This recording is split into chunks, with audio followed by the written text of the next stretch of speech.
The cabin lights flickered overhead as tension crackled through first class. Phones were already out, cameras ready, and murmurs of disbelief spreading like wildfire. The black man seated in 2A, his suit crisp, posture unwavering, was being confronted by airline staff. "Sir, you'll need to move to coach," the attendant insisted, voice forced but trembling slightly. The murmurs swelled, passengers leaning forward, their curiosity piqued, disbelief on every face. He didn't flinch. Calm, steady, his gaze locked on the attendant. "I'm not moving," he said, voice low but firm, cutting through the buzz like a knife. The words barely left his lips when security personnel, airport cops already on board for protocol, stepped in. One officer barked, "Sir, step aside, now." That's when chaos ignited. A passenger in a designer suit muttered, "Move him, this is first class." Another joined in, smirking, pointing fingers, their whispers amplifying into shouts. The man in 2A clenched his fists, his voice rising. "You don't know who I am. You don't have any right." And the room erupted. A confrontation ignited as an officer attempted to grab his arm. The man twisted effortlessly, holding his ground, sending the officer stumbling backward into a tray table. Silverware clattered to the floor, glasses tipped over, passengers gasping, phones flashing. A young woman shrieked, her designer scarf catching on the seat, while an elderly man tried to mediate, only to be shouted down. "You're not above the rules." One officer yelled, voice strained, "Step aside or we'll remove you." The man's calm demeanor hardened into steel. "I'm above nothing," he shot back, "but I will not tolerate disrespect. You're harassing a paying passenger for no reason other than the color of his skin." Shouts, cheeks, arguments. Every syllable echoed through the narrow aisle. The fight was not just verbal. The officer lunged again, trying to assert control, but the man countered with precise movements, redirecting momentum, using leverage to prevent harm while demonstrating unmistakable strength. Fellow passengers started filming, whispers turning into murmurs of outrage. "Is this real?" one asked. "Who is he?" From the back of the cabin, a flight attendant screamed, "Sir, please calm down." But her voice was drowned in the mounting chaos. Someone in first class grabbed a tray, nearly tossing it into the aisle, narrowly avoided by another passenger. The energy in the cabin was electric. Fear, shock, anger, and rising tension combining like a storm ready to explode. Then came the first whisper that changed everything. He's the CEO of American Airlines. The murmurs turned into gasps, phones lifted, cameras zooming, faces frozen in disbelief. Officers hesitated for a fraction of a second, their grip loosening. But the man didn't pause. He spoke again, voice commanding, controlled, almost cinematic in its intensity. "You are trained to serve passengers, not to intimidate them. Every action here is being recorded. Every violation will be accountable, and you will answer for how you treated me." That one statement shifted the entire dynamic. The officer's eyes flickered, uncertainty replacing aggression. Passengers leaned forward, mouths agape, some laughing in disbelief, others shaking their heads in horror at what had just transpired. The man remained seated, calm but unyielding, a force radiating authority and dignity.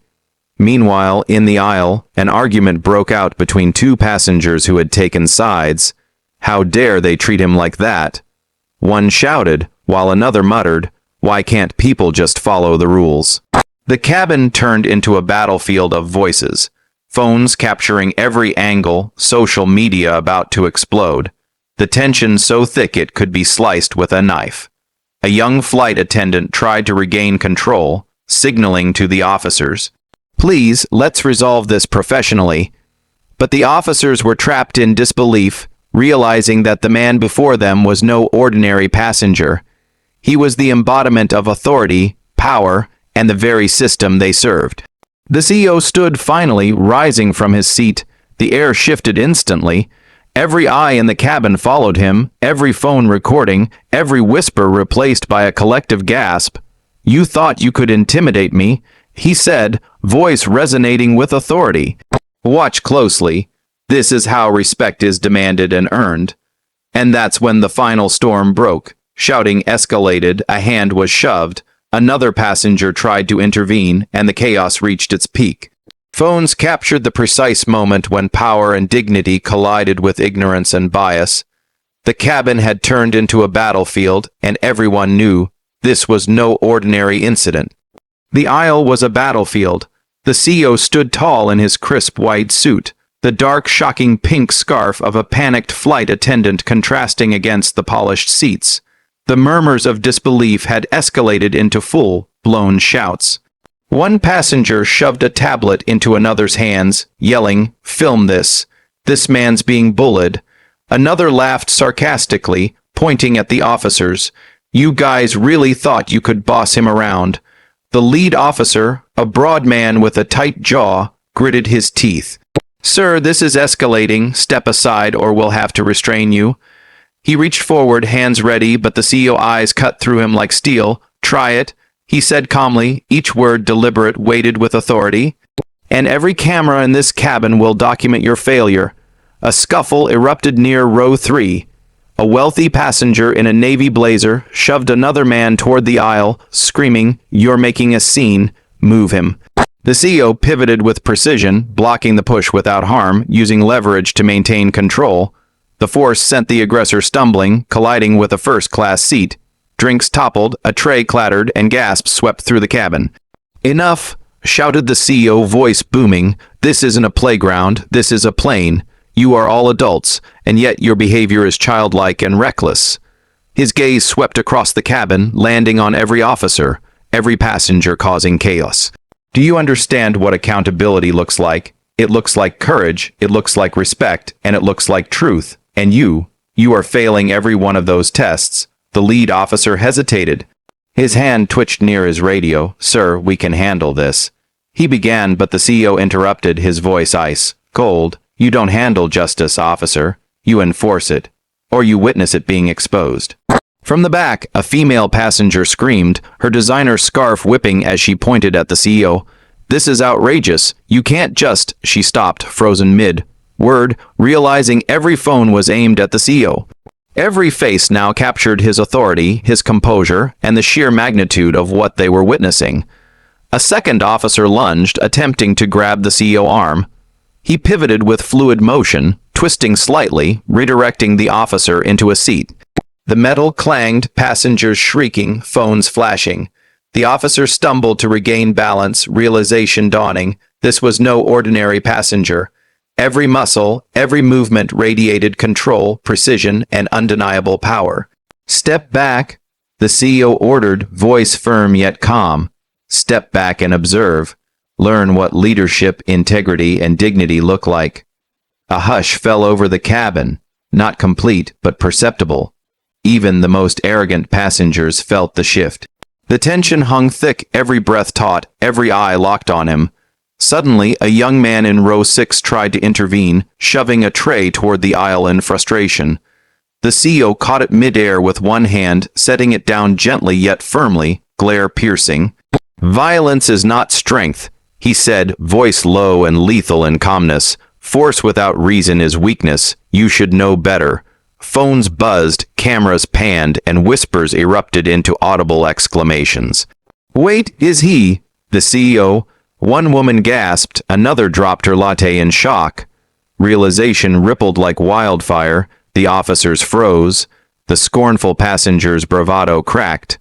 The entire first-class cabin seemed to hold its breath, suspended between chaos and revelation. But the fight wasn't over. A man in row 2, emboldened by disbelief, shoved another passenger toward the aisle. "He's just a guy," he shouted. "Move him. This is insane." The CEO didn't flinch. With controlled authority, he blocked the shove, pivoted, and in one fluid motion, guided the aggressor toward his seat. Firm but non-violent, the movement precise, almost choreographed. "Do you see now?"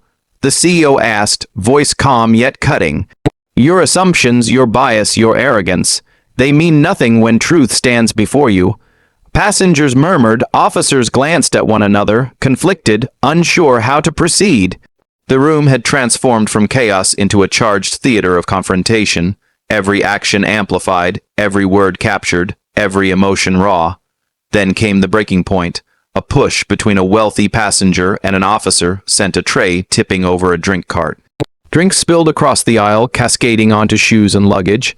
A collective shriek rose. Some passengers laughed nervously, others gasped, cameras still rolling. The CEO eyes narrowed, and with one decisive motion, he placed himself between the aggressive parties, arms slightly extended, stopping further collision. Enough, he barked. You are endangering yourselves, each other, and every person on this plane. Step back, now. Silence fell, tentative but real. Phones continued recording, the realization of the unfolding truth dawning. This wasn't just a passenger confrontation. This was a reckoning. Every officer, every passenger now understood that power, respect, and accountability had just walked into their midst, and none could challenge it without consequence. The CEO took a slow step back, allowing the cabin to breathe but maintaining authority. Watch carefully, he said. What you've witnessed is not chaos. It's discipline, integrity, and courage in action. Learn it, remember it, and do not repeat the errors that brought this plane to the brink of disaster. From row 1, whispers erupted. He's the CEO of American Airlines. Phones zoomed, recordings stabilized, disbelief etched on every face. The cabin, once a storm of shouting, pushing, and chaos, now braced for the next act. The passengers had been schooled in humility. The officers caught between protocol and exposure, and the CEO, calm, composed, unyielding, stood as the undeniable center of authority. The storm wasn't over. The final confrontation had yet to unfold, and the cabin held its breath, waiting for what would come next: truth, justice, and the undeniable reveal that would leave every passenger stunned. The cabin vibrated with tension, every whisper amplified into a roar. Phones pointed in every direction, flashes reflecting off polished tray tables. The CEO stood firm, white suit pristine, aura radiating authority. But the moment was far from over. One passenger, a tall man in a navy blazer, shoved a young woman aside, pointing at the CEO. You're making a scene, everyone's watching. The CEO eyes locked on him, calm yet unyielding. I'm not the scene, he said, voice low but cutting. Your arrogance is. Step back or you'll witness your own conduct exposed. The man froze, disbelief mingling with fear as cameras captured the confrontation from every angle. An officer attempted to step forward, hand raised. Sir, you need to comply. He started, but the CEO interrupted, voice booming. Compliance is not submission to ignorance. I am your passenger, your employer, and a witness to your actions. Respect is not optional. The man in navy, still shaking with anger, tried to lunge, but another passenger blocked him. A small scuffle broke out near row 3. Drinks tipped over, napkins flew, and one phone slipped to the floor, still recording the chaos.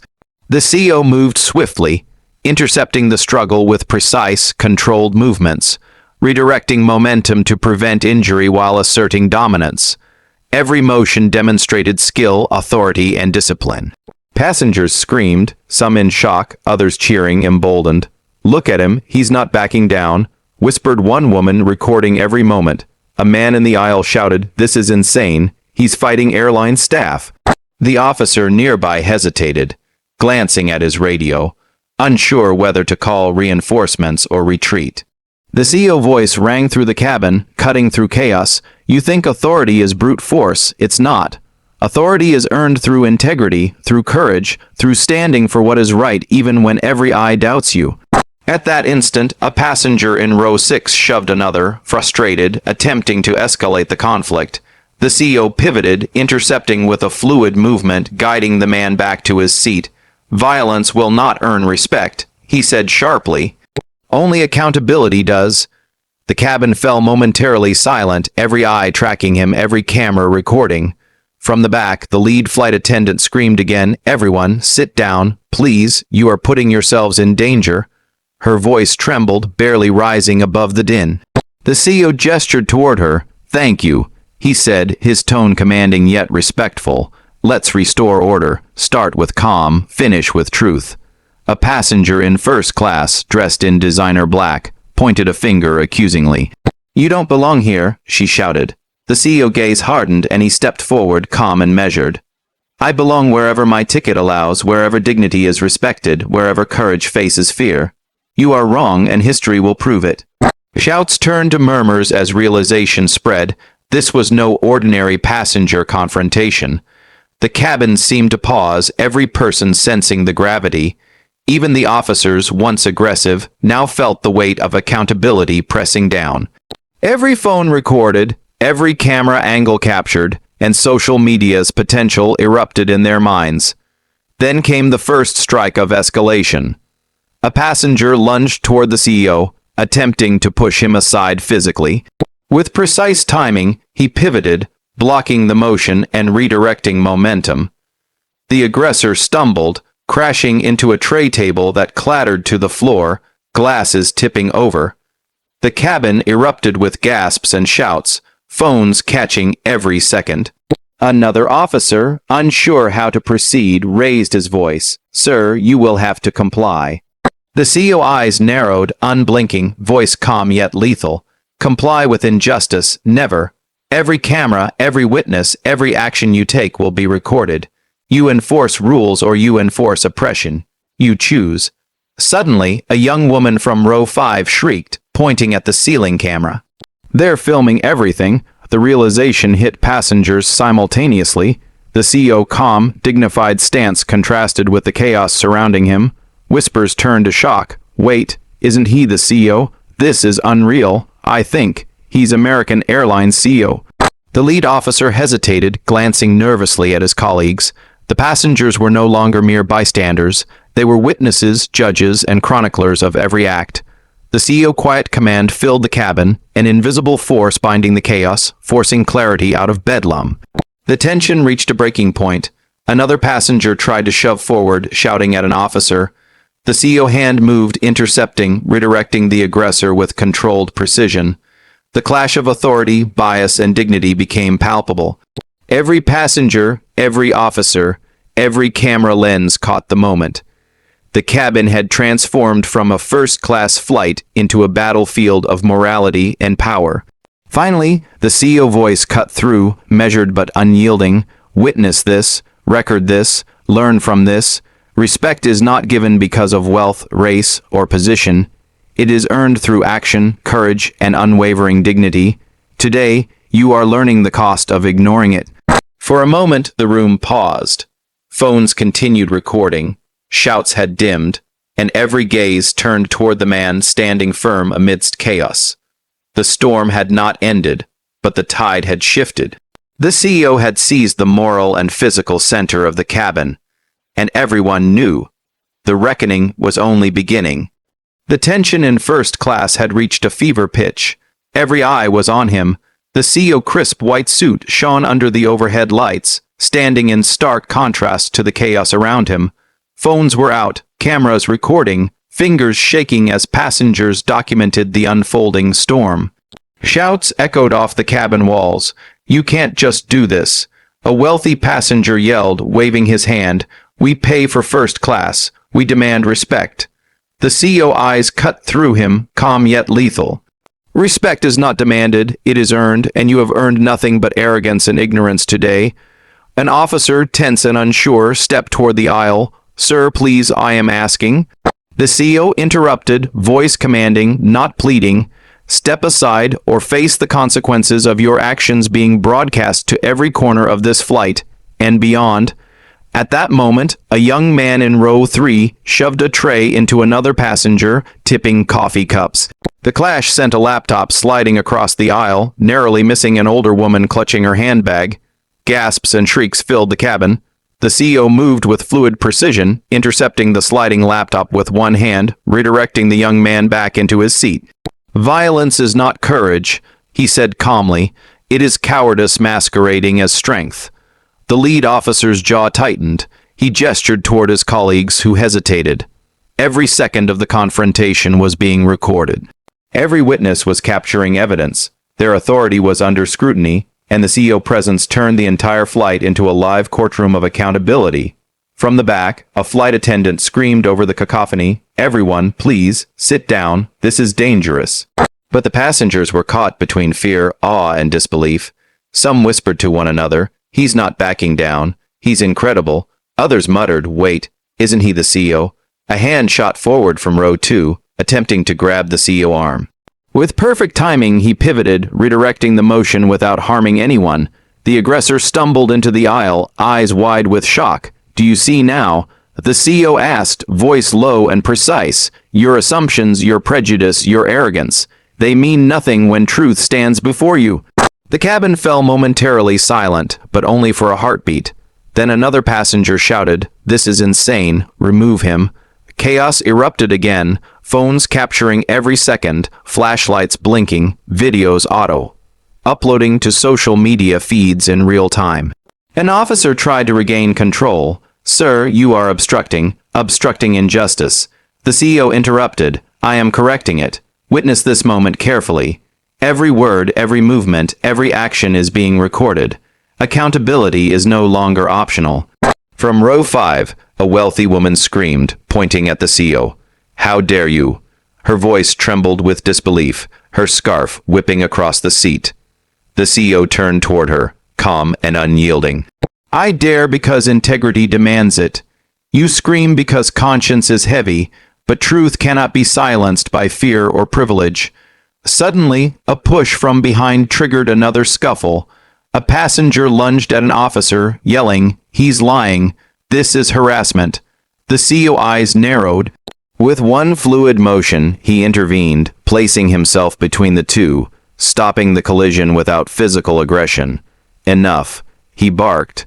"Do not let chaos masquerade as courage. Step back, witness, and learn. Respect is not your entitlement. It is earned through action." A collective gasp swept through the cabin. Passengers realized the magnitude of the situation. Every action was being documented. Every disrespectful gesture, every aggressive push, every shout, captured and undeniable. Phones recorded it all. Social media notifications lit up in real time. Then, the CEO calm voice cut through, almost cinematic in its precision. "Today, you are learning a lesson in accountability. Witness this, record this, share this. The world will see what happens when prejudice meets integrity, and fails." The lead officer's hand twitched near his radio. He hesitated, caught between enforcing protocol and avoiding public disgrace. The cabin's energy shifted. No one dared move rashly. The CEO had transformed the space into a stage where courage, dignity, and authority reigned. One young man, emboldened by disbelief, attempted to lunge forward again. The CEO pivoted, stopping him with a single gesture. "This is your final warning," he said, voice calm yet impossibly commanding. "Control yourself or the world will watch your failure in real time." Passengers began to murmur among themselves, awe and fear mingling. "Is he really the CEO?" One whispered. "This is unbelievable," said another. Phones continued recording, videos already circulating through feeds, a digital storm building. The chaos was far from over, but the tide had shifted. The CEO, standing tall amidst the storm, radiated authority. Every officer, every passenger, every camera lens now recognized the undeniable truth. The man before them was not an ordinary passenger. He was a force of integrity, a symbol of accountability, and the catalyst for a reckoning that none on that plane would forget. And just as tension seemed to peak, a loud thud echoed from the galley. A tray cart overturned, scattering utensils, drinks, and paperwork across the aisle. The cabin held its breath, ready for the next wave of confrontation. The CEO eyes narrowed, scanning the chaos. Every motion, every decision, every word from this point forward would define the final reckoning. The cabin lights flickered as phones buzzed relentlessly, notifications piling up as the chaos escalated. Every angle of the confrontation was being streamed live, captured, uploaded, shared. Screens glowed with the CEO standing tall in his crisp white suit, his calm authority cutting through the storm of shouts, pushes, and panic. The passengers were no longer just spectators. They were part of a viral moment, caught between awe and disbelief. From row 4, a young man held his phone high, recording, shouting over the din. "Everyone watch this guy. He's not moving, look at him." Across the aisle, a woman gasped, her hand trembling as she watched her screen. "Wait, is he really? He's American Airlines CEO." Phones lifted higher, flashes snapping, live streams sending the moment into the digital world in real time. The lead officer's jaw tightened. "Sir, step aside now," he barked, attempting to regain authority. But the CEO's calm voice cut through like a thunderclap. "Step aside from what? From justice, from dignity, from truth." His eyes scanned the cabin, stopping briefly at each officer, each passenger. "Every action you take is being recorded. Every decision, every shove, every raised voice will be witnessed by thousands, if not millions. Are you prepared for that accountability?" A scuffle erupted near row 3. A wealthy passenger shoved another aggressively, trying to intervene. The CEO moved like lightning, intercepting with a swift pivot.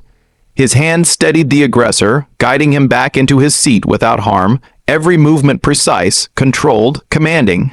"Violence is weakness," he said, voice resonating through the cabin. "Strength is measured in composure, in courage, in the ability to do what is right when everyone expects you to yield." Passengers whispered, their fear mixing with awe. "He's not just any passenger," one said. "He's incredible." A flight attendant shouted, trying to calm the cabin, but her voice trembled. "Everyone, please, this is not safe." The CEO raised a hand, signaling calm, authority radiating from his posture. "Safety begins with respect," he said, "and respect begins with integrity. Learn it now." Meanwhile, social media feeds exploded. Comments streamed in real time. American Airlines CEO stopped harassment mid-flight. "This is the CEO. Unreal. Every airline employee needs to see this." Notifications pinged incessantly, capturing the collective shock. The chaos in the cabin was no longer confined. It was viral, spreading beyond the plane, a lesson for the world to witness. The lead officer glanced nervously at his radio. His colleagues hesitated, unsure whether to escalate or retreat. They were trapped between procedure and public humiliation. Every misstep documented, every aggressive move amplified online. The CEO's quiet but unyielding presence had shifted the entire power dynamic. He was no longer just a passenger. He was the eye of a moral storm, a living example of accountability, and a masterclass in restraint and authority. A young woman from row 5, her phone recording, yelled over the din, "Stop pushing. Stop fighting. He's right." Another passenger in first class nodded, backing away, her designer scarf fluttering as she murmured, "I can't believe this." He's commanding respect without even raising his voice. But the tension was far from over. One officer, frustrated and flustered, attempted to grab the CEO's arm, asserting control. The CEO pivoted with fluid precision, redirecting the motion, the officer stumbling slightly. "Authority without wisdom is chaos," he said. "You enforce rules or you enforce oppression. You choose. Every second you hesitate, the world watches." Another passenger, emboldened by the drama, attempted to shove past. The CEO intercepted, holding him firmly yet non-violently. "Step back," he commanded, eyes like steel. "You are part of history right now. Witness it or be exposed by it." The cabin had transformed from a battlefield into a theater of accountability. Every movement, every word, every gesture was amplified, recorded, witnessed, and shared. Phones captured the CEO's calm authority, his strategic interventions, the way he de-escalated violence while maintaining dominance. The officers were caught in a loop of indecision, unable to act rashly without risking viral humiliation. Then came a new wave of escalation. A tray cart tipped near row 2, spilling drinks and silverware. Screams erupted, passengers flailing, but the CEO acted with unmatched precision, stabilizing the cart with one hand, scanning the cabin with an intense gaze. "Control yourselves," he shouted. "Chaos is easy, courage is hard, integrity is the hardest of all. Show it now." The officers finally paused, the realization dawning on them. They were not dealing with a typical passenger. This was a masterclass in authority, power, and dignity. The cabin had shifted from fear and chaos into awe and submission, not through force but through undeniable presence. Phones continued flashing, feeds alive, social media reacting in real time. The CEO's calm, measured authority contrasted sharply with the panicked, aggressive passengers and flustered officers. Whispers turned into recognition, murmurs into collective understanding. This was not just a confrontation. It was a reckoning. And just as the cabin seemed to settle, a passenger at the very back lunged, attempting one final act of aggression. The CEO eyes narrowed, the tension spiking, and the entire plane held its breath. Every phone recording, every gasp echoing. The climax was imminent, and the final reckoning was about to begin. The cabin was electric. Phones flashed incessantly, recording every movement, every word, every expression. Notifications exploded across social media as the confrontation reached new heights. The hashtag American Airlines CEO began trending before the plane had even landed. Passengers, once rebellious and defiant, were now caught in a storm of realization. They were part of a viral event, a lesson in dignity, courage, and accountability unfolding live. A man in row 2, previously smug and confrontational, now sat frozen. His phone trembled in his hand. This is going online. He muttered, disbelief etched on his face. Another passenger whispered, he's not just defending himself, he's teaching a lesson. The lead officer glanced at his radio nervously, then back at the CEO. Sir, we need to. You need to what? The CEO interrupted, his tone icy, measured. You need to act with integrity. You need to recognize authority when it manifests, not create chaos in its presence. Every action you take is being broadcast. Every hesitation is being recorded. Are you prepared for the consequences? A scuffle broke out near row 5. A wealthy passenger tried to shove another, anger overtaking judgment. The CEO pivoted with precision, intercepting the motion, redirecting momentum, and placing the aggressor back into his seat without harm. Violence is never the solution, he said, voice resonating throughout the cabin. Accountability is. Restraint is strength. Courage is measured in the choices you make when everyone expects you to fail. The cabin, once chaotic, began to shift. Whispers turned into murmurs of awe. Look at him. He's controlling everything, said a young woman from row 7, her phone recording. Another passenger nodded, eyes wide. And he's doing it without aggression. He's teaching them a lesson. The lead officer's jaw tightened. He motioned to his colleagues who hesitated, trapped between procedure, public scrutiny, and fear.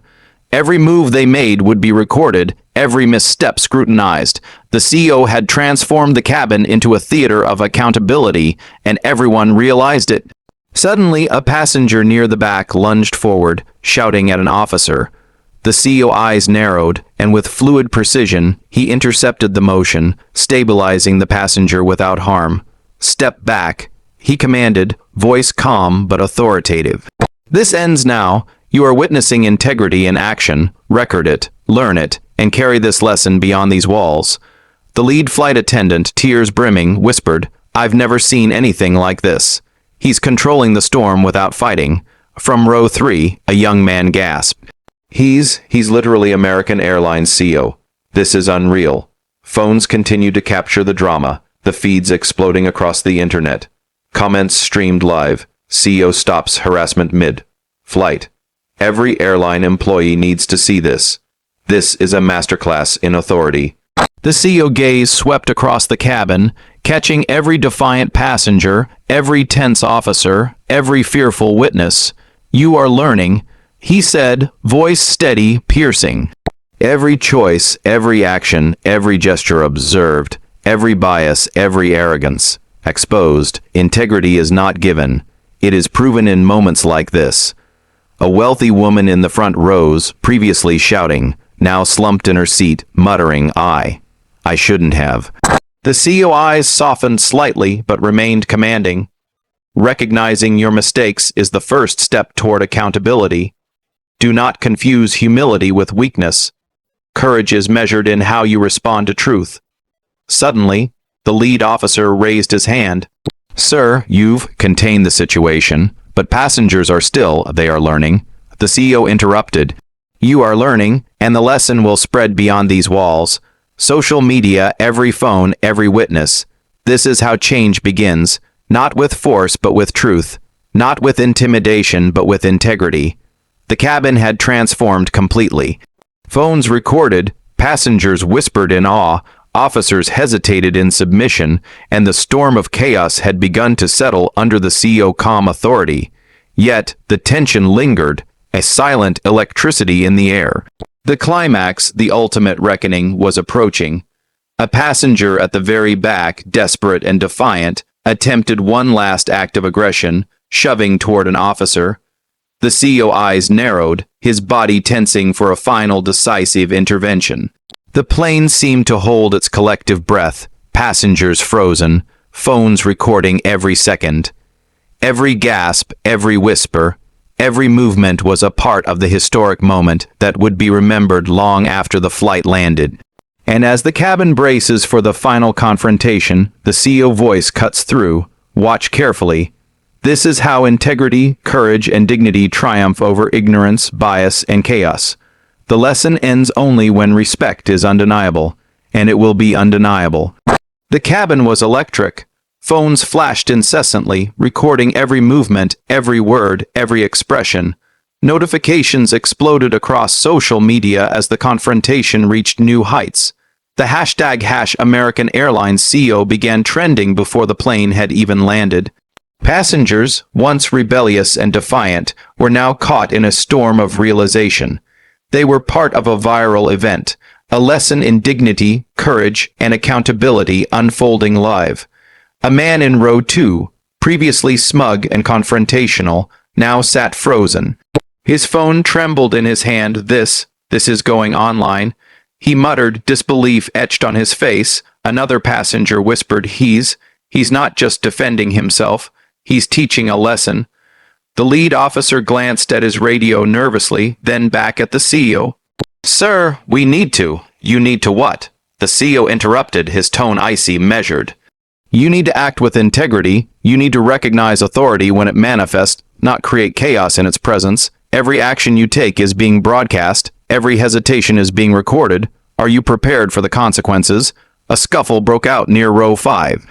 A wealthy passenger tried to shove another, anger overtaking judgment. The CEO pivoted with precision, intercepting the motion, redirecting momentum, and placing the aggressor back into his seat without harm. Violence is never the solution, he said, voice resonating throughout the cabin. Accountability is. Restraint is strength. Courage is measured in the choices you make when everyone expects you to fail. The cabin, once chaotic, began to shift. Whispers turned into murmurs of awe. Look at him. He's controlling everything, said a young woman from row 7, her phone recording. Another passenger nodded, eyes wide. And he's doing it without aggression. He's teaching them a lesson. The lead officer's jaw tightened. He motioned to his colleagues who hesitated, trapped between procedure, public scrutiny, and fear. Every move they made would be recorded, every misstep scrutinized. The CEO had transformed the cabin into a theater of accountability, and everyone realized it. Suddenly, a passenger near the back lunged forward, shouting at an officer. The CEO eyes narrowed, and with fluid precision, he intercepted the motion, stabilizing the passenger without harm. Step back, he commanded, voice calm but authoritative. This ends now. You are witnessing integrity in action. Record it, learn it, and carry this lesson beyond these walls. The lead flight attendant, tears brimming, whispered, I've never seen anything like this. He's controlling the storm without fighting. From row 3, a young man gasped. He's literally American Airlines CEO. This is unreal. Phones continue to capture the drama, the feeds exploding across the internet. Comments streamed live. CEO stops harassment mid-flight. Every airline employee needs to see this. This is a masterclass in authority. The CEO gaze swept across the cabin, catching every defiant passenger, every tense officer, every fearful witness. You are learning, he said, voice steady, piercing. Every choice, every action, every gesture observed, every bias, every arrogance exposed. Integrity is not given. It is proven in moments like this. A wealthy woman in the front rows, previously shouting, now slumped in her seat, muttering, I shouldn't have. The CEO eyes softened slightly, but remained commanding. Recognizing your mistakes is the first step toward accountability. Do not confuse humility with weakness. Courage is measured in how you respond to truth. Suddenly, the lead officer raised his hand. Sir, you've contained the situation. But passengers are still, they are learning. The CEO interrupted. You are learning, And the lesson will spread beyond these walls.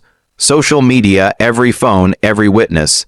This is how change begins. Not with force, but with truth. Not with intimidation, but with integrity. The cabin had transformed completely. Phones recorded, passengers whispered in awe, officers hesitated in submission, and the storm of chaos had begun to settle under the CEO calm authority. Yet, the tension lingered, a silent electricity in the air. The climax, the ultimate reckoning, was approaching. A passenger at the very back, desperate and defiant, attempted one last act of aggression, shoving toward an officer. The CEO eyes narrowed, his body tensing for a final decisive intervention. The plane seemed to hold its collective breath, passengers frozen, phones recording every second. Every gasp, every whisper, every movement was a part of the historic moment that would be remembered long after the flight landed. And as the cabin braces for the final confrontation, the CEO voice cuts through. Watch carefully. This is how integrity, courage, and dignity triumph over ignorance, bias, and chaos. The lesson ends only when respect is undeniable, and it will be undeniable. The terminal was chaos. Security lights flashed across the polished floors as officers pushed through the crowd, shouting for everyone to stand back. But nobody moved. Phones were still recording. The internet was already flooding with live streams. And in the center of it all, Marcus stood, his jaw tight, eyes locked on the trembling gate manager. You think this ends with me walking away? His voice thundered, low but shaking the air. You think you can humiliate people and then hide behind a badge or a logo?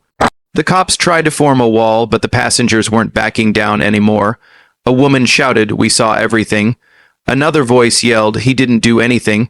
The captain of the flight, nervous, sweating, stepped forward. "Sir, please, we can discuss this privately." Marcus turned to him. "Privately, you threw me out publicly." The silence hit like a gunshot. Even the cops hesitated. Behind Marcus, a young woman wearing an airline blazer, HR officer, maybe, spoke up quietly. "Sir, you were told to move because the other passenger," he spun toward her, anger in his voice but fire in his eyes. "Say it. Because the other passenger was white, right?" She froze, couldn't even blink. The crowd gasped. The truth hung heavy in the air like smoke after a blast. Marcus stepped closer. "I built this airline from the ground up. I fought for equality, for diversity, for decency, and now I stand here, stripped of dignity, by the same system I created to prevent this very thing." A cop reached for his shoulder. The cameras zoomed in. He didn't resist, but his words burned through the hall. This is what happens when prejudice hides in uniforms, when respect becomes conditional. The officer hesitated, gripping his arm tighter. But then stop. A commanding voice rang out. The entire terminal turned toward the sliding glass doors. Walking through them was a woman in a tailored navy blue power suit, her heels clicking like thunder across the tiles. It was Elena Price, Chief Operations Director, the most powerful executive under Marcus. Her face was pale, but her eyes carried fury. "What the hell is going on here?" she demanded. The cops started stammering. The gate agents froze. The HR officer lowered her head. Marcus stared at her, his voice calm but filled with restrained pain. "You tell me, Elena. Your people just dragged me off my own plane." Gasps again. Whispers rippled through the passengers. Phones zoomed in on Elena's face. Her eyes widened, her lips parted. "Your plane," she whispered. Marcus slowly pulled his badge from his coat pocket. The gold CEO insignia gleamed under the harsh fluorescent lights. Every phone lifted higher. The cops looked at each other, suddenly unsure what to do. "You didn't just assault a man," Marcus said, voice low, trembling with control. "You assaulted your boss." The words hit like a hammer. One of the officers dropped his radio. Elena's eyes widened in horror. "Oh my God." Marcus took a step back, shaking his head. "All this time, I thought training, policies, and posters could fix this disease, but it's deeper. It's in the air you breathe." The captain whispered, "Sir, I didn't know, you didn't want to know." Marcus snapped, "Because it was easier to believe I didn't belong in first class." The crowd erupted, cheers, shouts, disbelief. Reporters were already running through the doors, cameras flashing. Elena grabbed the nearest officer. "You release him now," she ordered, but Marcus raised his hand. "No. Let them finish what they started. Let the world see what happens when ignorance wears a badge and arrogance wears a uniform." The officer froze mid-motion. The silence was deafening. Marcus turned toward the cameras, his face calm, his tone razor sharp. "You wanted a spectacle," he said, "so here's your lesson. Never assume a man's worth by the seat he sits in, because one day you might throw out the person who signs your paychecks." The crowd roared. The cops stepped back, their faces pale, their confidence gone. And as the lights from hundreds of phones flickered like stars, Elena realized this wasn't just an incident anymore. It was a reckoning. Marcus had turned humiliation into revolution, and the world was watching every frame. The flight that was supposed to leave that night would never take off, because something much bigger was already airborne truth. The next morning, the world didn't wake up quietly. It erupted. Every screen, every channel, every social feed was flooded with one-clip Marcus, standing in the middle of the airport, handcuffed, surrounded by cops, looking straight into the cameras as he said, "Never assume a man's worth by the seat he sits in." That one line had cracked open the world. Hashtags exploded.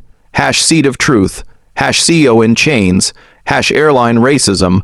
News anchors dissected every second, replaying the footage in slow motion, drawing red circles around faces, uniforms, badges, and the internet. It was a wildfire. Memes, outrage, analysis, breakdowns, reaction videos, millions of views within hours. Inside the CEO suite of American Airlines headquarters, chaos was the new language. Executives scrambled through conference rooms, reporters camped outside the glass towers, and the board of directors sat in dead silence, staring at the footage playing on loop on a massive wall screen. Marcus was nowhere to be found. Elena, still shaken from the night before, stood in front of the board, trying to explain the unexplainable. "It was a mistake," she said, voice trembling. "The officers didn't realize who he was. They were following security protocol after a protocol." A board member snapped, slamming his fist on the table. "Your protocol just tanked our market value by $3 billion overnight." Another member leaned forward. "You let our own CEO get manhandled by his own airline staff. That's not protocol, that's an apocalypse." Elena's eyes filled with tears she refused to let fall. "We didn't know," she whispered. The chairman, an older man with silver hair and a voice that could cut glass, glared at her. "You should have known." Meanwhile, in a small downtown hotel room, Marcus sat alone by the window. The city skyline stretched before him, but he wasn't looking at it. His phone was vibrating nonstop calls from the press, politicians, celebrities. He ignored them all. His reflection in the glass looked tired. Human, broken, but behind the exhaustion there was fire. He whispered to himself, they thought it was over. They have no idea what's coming. A knock at the door. He turned. Elena stood there, pale, disheveled, holding a file. "They're panicking," she said, stepping in carefully. "The board is holding an emergency session. They're talking about removing you temporarily to control the narrative." Marcus didn't react. "Of course they are." She stepped closer. "Marcus, please, you have to go on TV. You have to calm this down before they twist it." He looked at her for a long moment. "Calm it down. They dragged me off my plane in front of the world. This isn't just about me anymore." His tone hardened. "It's about every person who's ever been told they don't belong where they've earned the right to be." Elena sighed, shaking her head. "You're turning this into a movement." Marcus stood, buttoning his coat. "No, Elena, they did. I'm just finishing what they started." He walked past her toward the door. "Schedule a press conference, noon. I'll give them their truth." By the time the clock hit 12:00, the world was watching. The press conference was packed beyond capacity. Reporters elbowed each other for a spot. Cameras flashed like lightning, and then the doors opened. Marcus stepped in. No bodyguards, no entourage. Just him, calm, collected, wearing a simple black suit. He walked up to the podium and waited for silence. "Yesterday," he began, "I was told to move from my seat. Not because I was disruptive, not because I broke any rule, but because I was misjudged." The crowd leaned forward. He continued, voice steady but laced with emotion. "I was told to move for someone who looked more appropriate for the position, and that's not a mistake. That's a mirror, a reflection of what's still wrong in our world.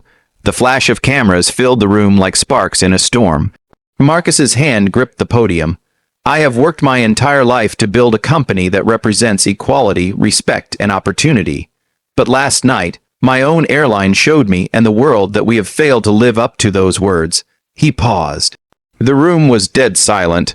So here's what's going to happen, he said, leaning in, his tone sharper now, until every employee from the top floor to the tarmac understands what respect looks like.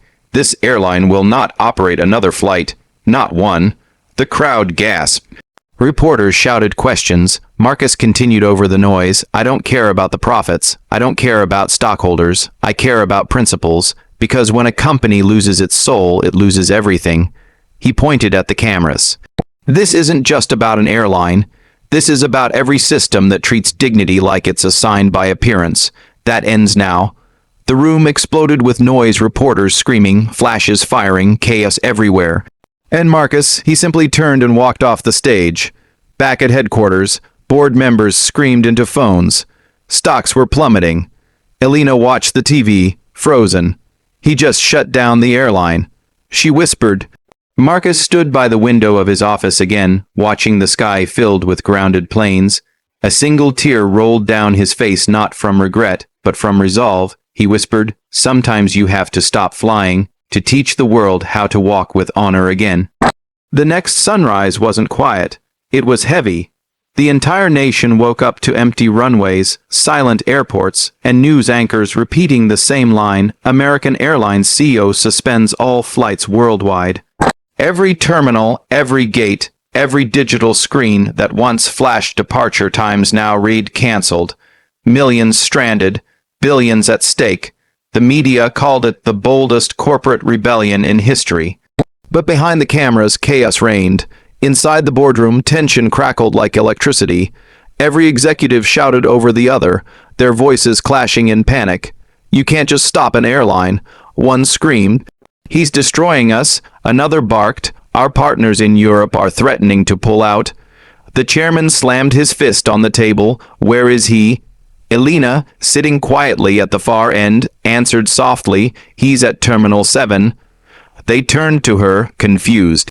What the hell is he doing there? Her eyes lifted, talking to the people. The cameras found him before anyone else did.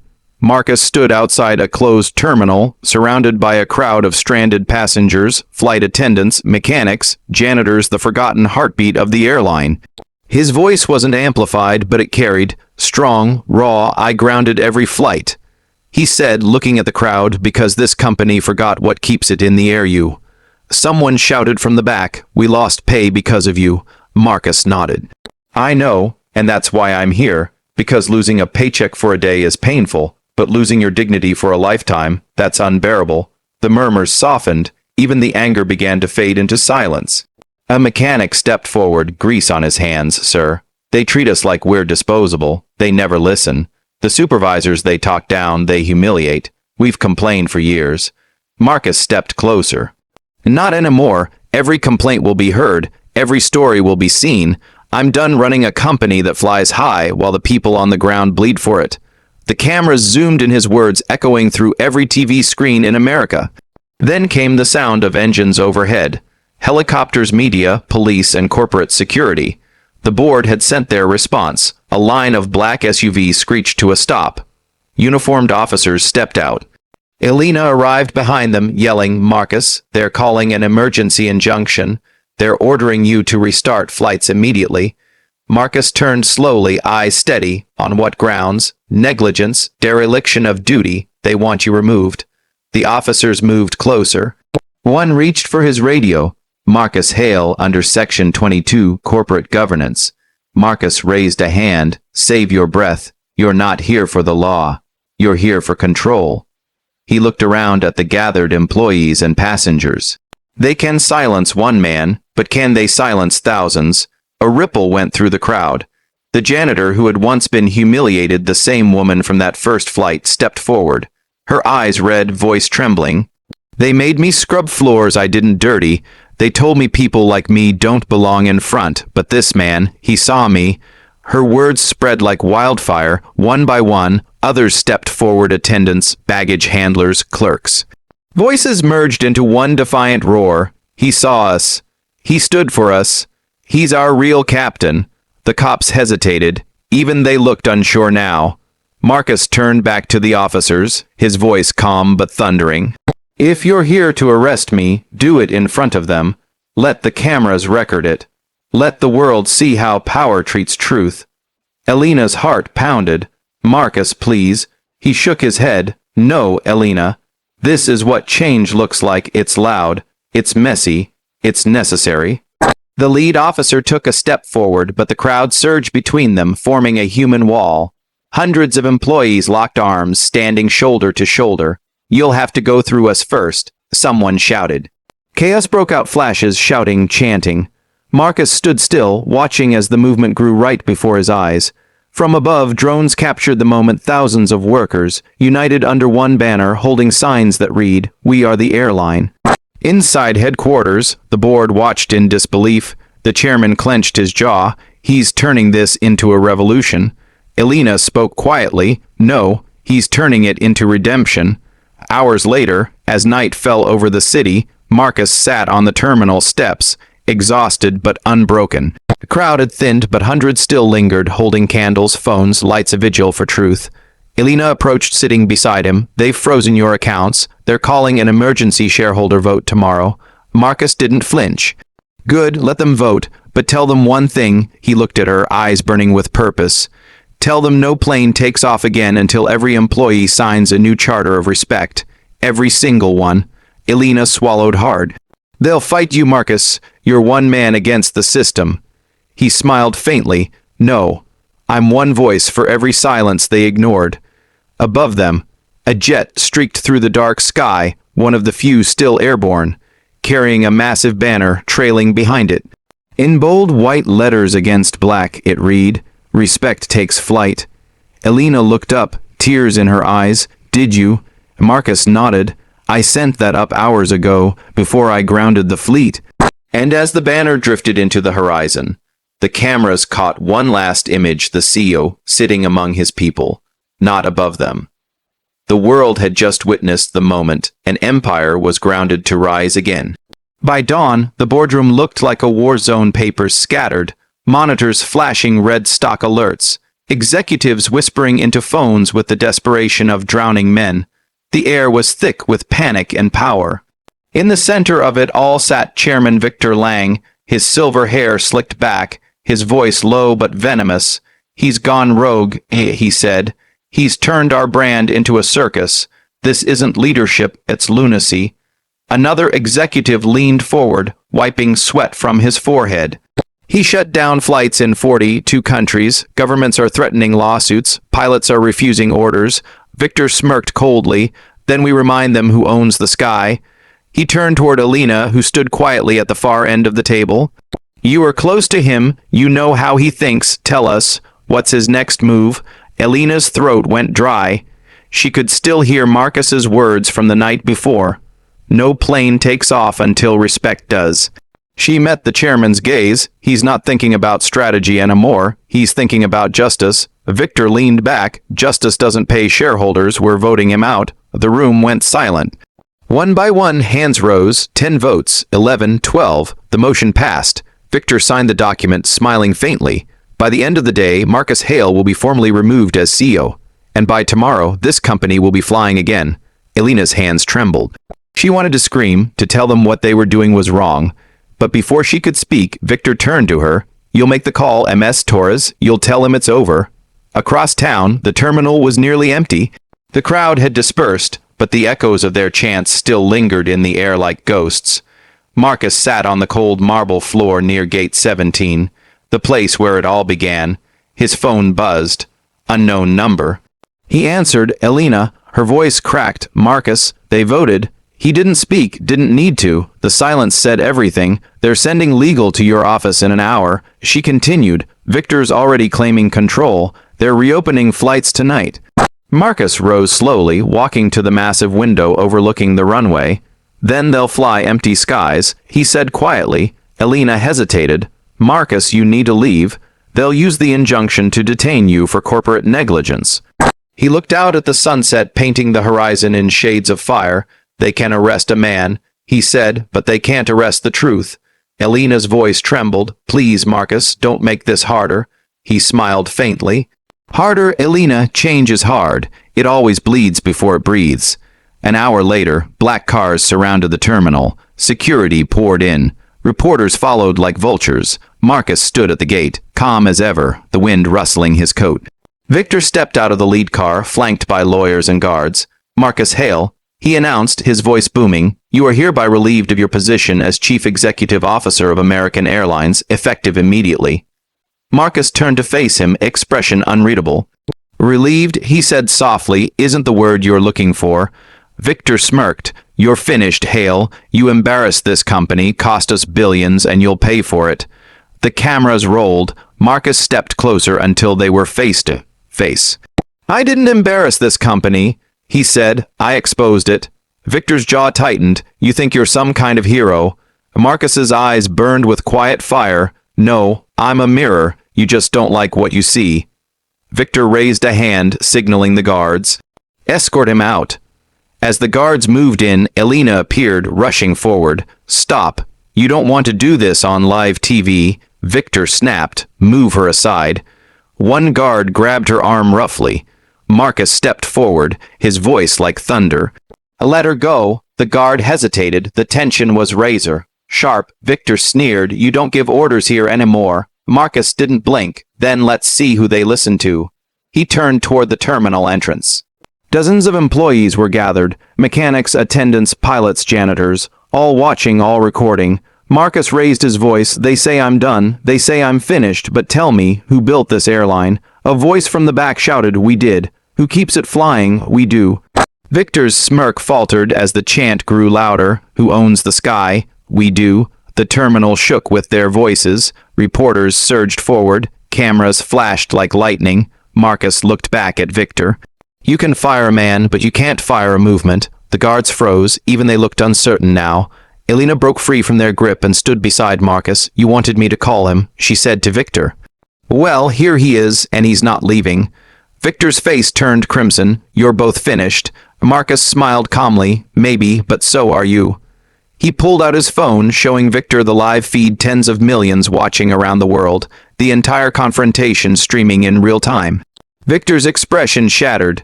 This, Marcus said, is the end of the old world. You built your empire on silence. I built mine on truth. The crowd roared. Victor turned away, shouting orders no one followed. The board members began to slip out, pale and shaken. Marcus stepped back, taking Elena's hand. Looks like the flight plan changed, he said quietly. Elena smiled through tears. What now? He looked out at the runway glowing under the floodlights. Now, he said, we rebuild. From the ground up. As he walked out through the terminal doors, the cameras followed. Flashes painting him in white light like a man reborn. And above him, a jet streaked through the night sky, its engines humming softly, carrying the banner that started it all. Respect takes flight. The next 48 hours became history in motion. Airports across the nation stood half empty. Workers refused shifts. Pilots called in morally unavailable. Mechanics laid down their tools and gathered in hangars, streaming live messages of solidarity. Every screen from New York to Tokyo glowed with one name, Marcus Hale, the man they'd handcuffed, the man they'd humiliated, the man they'd fired. Now, he was everywhere. News anchors couldn't stop saying his name. Protesters filled terminals holding signs that read, grounded until equal. And dignity has no class section. The story had transcended aviation. It had become a global statement. And at the center of it all, Marcus sat alone in his penthouse apartment, watching the chaos unfold on the 20-foot screen in front of him. Elena paced behind him, restless. They're panicking, she said. The stock's still crashing. Victor's hiding from the press. Marcus didn't respond. His eyes were fixed on the footage of employees rallying at JFK, chanting his name. They're not just supporting me, he murmured. They're waking up. Elena stopped pacing. You could go back, Marcus. You could negotiate. The board would take you if you just issue an apology. He turned his head slowly. Apologize for standing up, she sighed. You know what I mean. For the shutdown, the losses, the chaos. He rose, facing her, his tone sharpened. You don't fix injustice by apologizing for it. You fix it by burning down the system that allowed it." Before she could answer, the building intercom buzzed. A cold voice echoed through the speaker. "Mr. Hale, this is corporate security. We have an order to seize company property in your possession." Elena's face went pale. "They're coming here." Marcus's jaw tightened. "Let them." He walked calmly to the glass table, picked up his silver laptop, and slid it under his arm. "If they want the company," he said, "they'll have to earn it." Moments later, the door burst open. 3 men in black suits stormed in private security, badges flashing. Marcus Hale, the lead officer, barked, "Under Corporate Order 47, you're required to surrender all data systems belonging to American Airlines." Marcus raised an eyebrow. "You mean the files that prove your chairman's discrimination cover-up? The ones he thought I wouldn't find?" The officer hesitated. "Sir, I don't." Marcus stepped forward, voice low but cutting. "You tell Victor Lang he built his empire on the backs of silence, but silence doesn't serve him anymore." He pressed a button on his phone. The massive screen behind him lit up thousands of internal emails, reports, whistleblower testimonies, all tied to the chairman's office. Every dirty secret laid bare. Elena gasped. "Marcus, what did you do?" "I turned their secrets into sunlight," he said. "The world deserves to know." Within minutes, every news outlet picked up the leak. The ticker across the bottom of the screen read, "Breaking. Leaked memos reveal systemic discrimination in airline leadership." The chairman's empire began to crumble in real time. Back at headquarters, Victor Lang was a storm trapped in a glass cage. His face red, his voice hoarse. He slammed his fists against the table. "Find him. Take it down. I want every damn server wiped." But the damage was done. Reporters were outside the building. Shareholders were demanding explanations, and the Department of Justice had just issued a statement. Elena's voice came through his intercom. "You wanted control, Victor. Now the people have it." He froze. "You? How did you get this line?" "I'm done following orders," she said coldly. "You wanted me to betray him. Instead, I helped him expose you. Do you have any idea what you've done?" He shouted. Her reply was calm. "I helped the right man win the right way." Meanwhile, Marcus was back where it all started, the airport. He walked through the terminal that had once been chaos. Now it was silent. The sun poured through the glass ceiling, catching the dust in golden swirls. Dozens of employees gathered quietly as he approached the same gate, Gate 17. A janitor stepped forward, the same woman who'd been humiliated months ago. She looked at him, tears brimming. "You did it," she whispered. Marcus smiled faintly. "No, we did." Just then, a convoy of black cars rolled up outside. Cameras turned. Reporters whispered. Out stepped government officials, the Secretary of Transportation, the Attorney General, and behind them, the chairman, Victor Lang, handcuffed and pale. The crowd erupted, gasps, whispers, then applause. Victor's eyes darted toward Marcus as agents led him past. "You'll destroy everything," he hissed. Marcus's voice was calm as stone. "No, Victor, you already did. I'm rebuilding." The agents dragged him away, flashes lighting the corridor like lightning. Elena joined Marcus's side, breathless. "The board just resigned. The government's stepping in. They want you back. As interim CEO." He looked at her, half smiling. "Interim?" She laughed softly. "You're trending in 80 countries, Marcus. You're not interim. You're inevitable."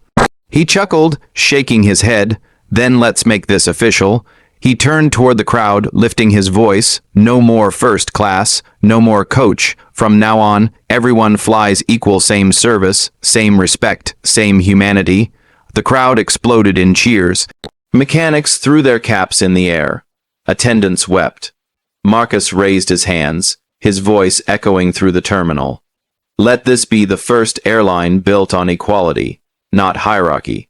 Because dignity doesn't come with a seat number." The cameras zoomed in, his eyes glistening, his voice unwavering. "For everyone who was ever told to move, this seat is yours."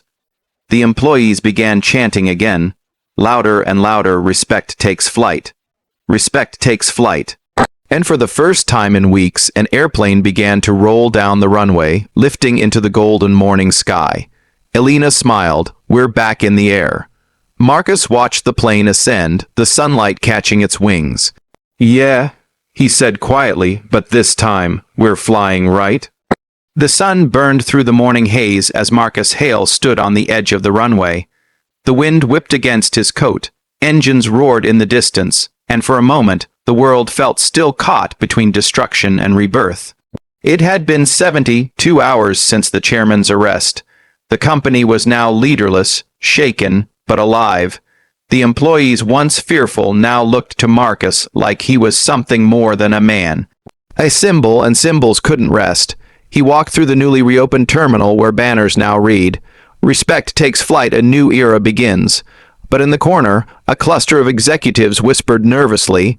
They were the remnants of Victor's bored vultures circling the last scraps of control. As Marcus approached, one of them, Richard Keene, stepped forward. His tone was slick, rehearsed. "Marcus, congratulations on your public victory, but there's a reality here. Investors are pulling out. Planes are grounded in 5 countries. You've won the people, but you've lost the business." Marcus met his stare without blinking. The business was lost the moment it forgot the people. Keene smirked. "Idealism doesn't pay fuel costs." Marcus leaned closer, voice razor sharp. "Then we'll find new investors, ones who care about more than profit. You'll destroy the legacy we built," Keene barked. Marcus turned, walking away. "Then maybe it deserves to be destroyed." By evening, the headquarters buzzed like a hive of chaos. Every department was on fire. Reporters crowded the glass walls. And amid the storm, Marcus walked into the boardroom, the same one where Victor had once tried to break him. Now, every chair was filled except one, the chairman's seat. Elena entered behind him, clutching a folder. "These are the new terms for restructuring," she whispered. "You sign this, and it becomes your company legally." Marcus didn't touch the pen. His gaze was locked on the empty chair. "That seat ruined men," he said quietly. "It won't ruin me," Elena frowned. "Then who will lead?" He looked at her. "Everyone." The board members exchanged confused looks. Marcus continued, "No more kings, no more hidden hands. From now on, every department votes on policy. The pilots, the attendants, the mechanics, they get a voice. Equal pay, equal respect." Keene slammed his fist. "You'll collapse the hierarchy. That's the point," Marcus said calmly. He took the pen and signed. The screen on the wall flickered to life, official confirmation. Marcus Hale, appointed CEO, launches world's first employee. Governed airline. Outside, employees erupted into cheers. It wasn't just a company anymore. It was a movement, but not everyone celebrated. That night, under the cover of darkness, an unmarked car screeched to a halt outside the hangar. 2 masked men stepped out, carrying fuel cans. Within seconds, flames burst along the side of one of the new aircraft, the prototype Marcus had been designing for eco-flight. By the time the alarm sounded, the fire had already swallowed half the hangar. Marcus raced to the scene, shouting orders. "Get the extinguishers, pull everyone back." The flames roared, hot enough to melt steel. The night sky glowed orange. "Marcus, it's too late," Elena yelled, coughing through smoke. But he didn't stop. He grabbed a hose, his face blackened with soot. This plane was the future. Firefighters poured in, fighting the inferno. Sparks rained like falling stars. When the smoke finally cleared hours later, all that remained was twisted metal and ashes. Elena approached him, voice shaking. "They'll call it sabotage, maybe even terrorism." Marcus stared at the wreckage. "No," he said softly, "they'll call it fear." By morning, the headlines were merciless. "Arson attack on Hale's airline, sabotage suspected." Is Marcus Hale's vision burning out? The board urged him to stay silent. His PR team begged him to step back. Instead, he called a press conference. Thousands gathered in front of the airport. Cameras flashed, microphones pointed, the world watching again. Marcus stepped up to the podium, his suit still faintly stained from ash. His voice was low, steady. "They tried to burn our future," he began, "but they forgot one thing: fire doesn't destroy vision, it forges it." A murmur rippled through the crowd. He continued, "I've seen men in power destroy lives because they feared change. I've seen systems collapse because truth was inconvenient. But today, we stand in the ashes of the old world, ready to build something better." His voice grew louder, the words cutting through the air. They said equality wouldn't fly, that fairness was too heavy to lift. But look around, the wings are still here, the people are still here, and we will rise again. The crowd cheered, employees raised their fists. Someone started chanting, "Hail, hail, hail." Marcus smiled faintly. "Let them fear the flames," he said, "because we're the ones who walk through them." He stepped back from the mic as the crowd erupted in thunderous applause. Elena stood behind him, eyes wet. "What now?" she whispered.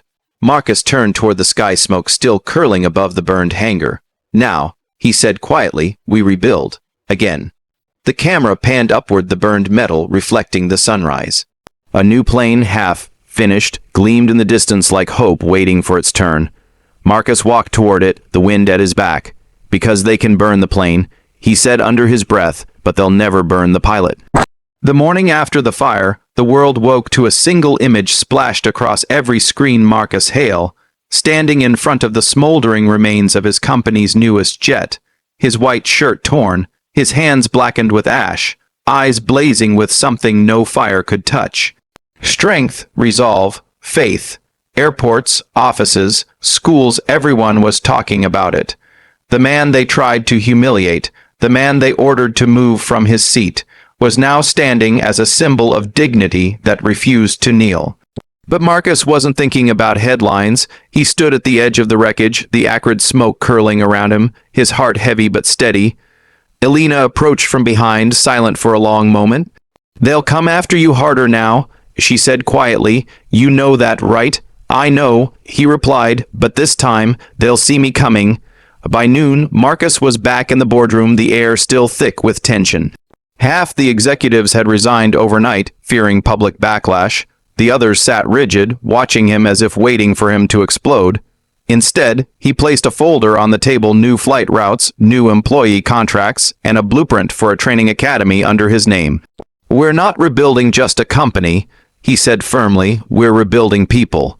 Keene's empty seat sat across from him, the same man who'd once sneered, "Idealism doesn't pay fuel costs." Now his chair was empty, like every soul who'd used power to crush humanity.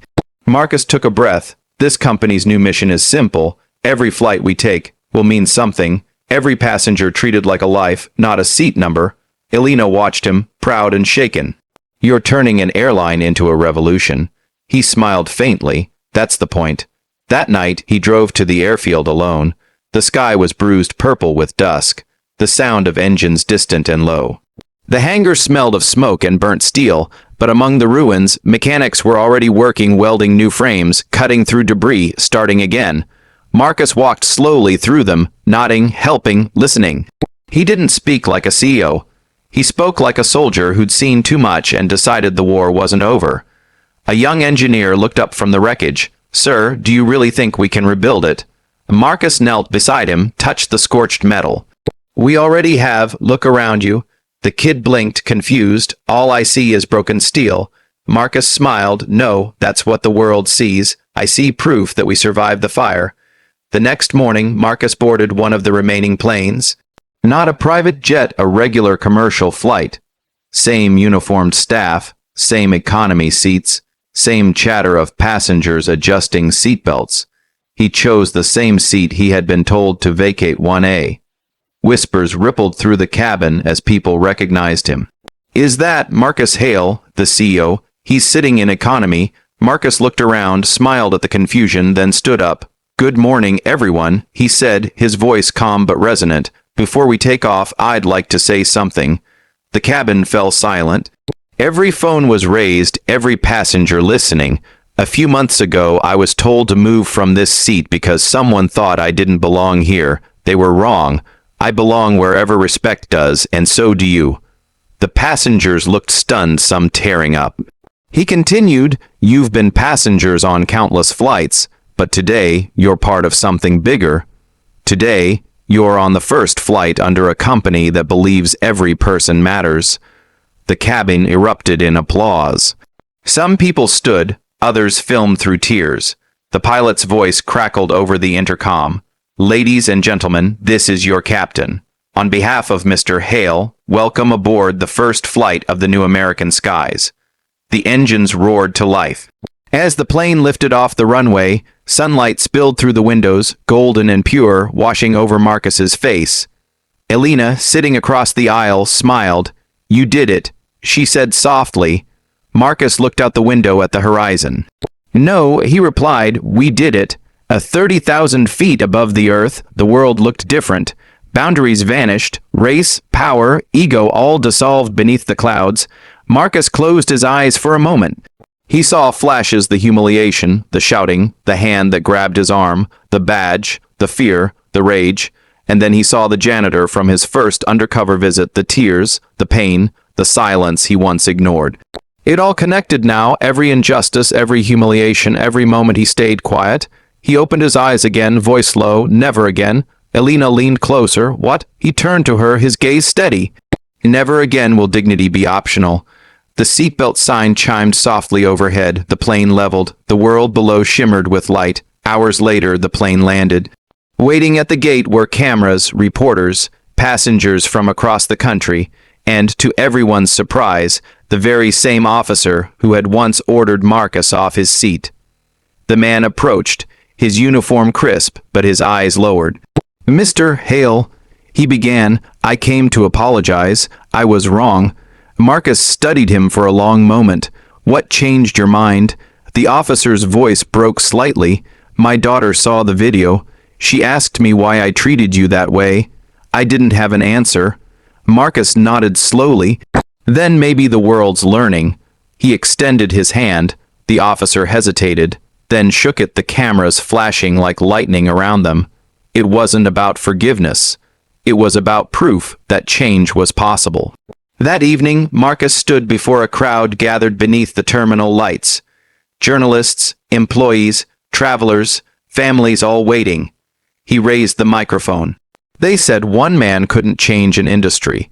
That dignity was a slogan, not a standard. But today, we proved them wrong. We showed that leadership isn't power, it's responsibility. That respect isn't granted, it's lived." He paused, letting the silence sink in. Every story begins with conflict. Every revolution begins with humiliation. But what matters most is how you rise from it. His voice grew stronger, carrying over the crowd. "So remember this. The world will try to move you out of your seat to make you smaller, quieter, invisible. Don't let them. Sit taller, speak louder, and if they still try to take your place," he smiled faintly, "build your own airline." The crowd erupted in cheers. The cameras zoomed in Marcus Hale, the man they once tried to silence, now standing in front of his own fleet, his reflection glimmering in the polished metal. Above him, one plane roared into the night sky, its tail lights vanishing into the stars. He looked up, whispering to himself, the words lost in the wind but burning with meaning. "They told me to move, so I did. Forward. Fade out." The end.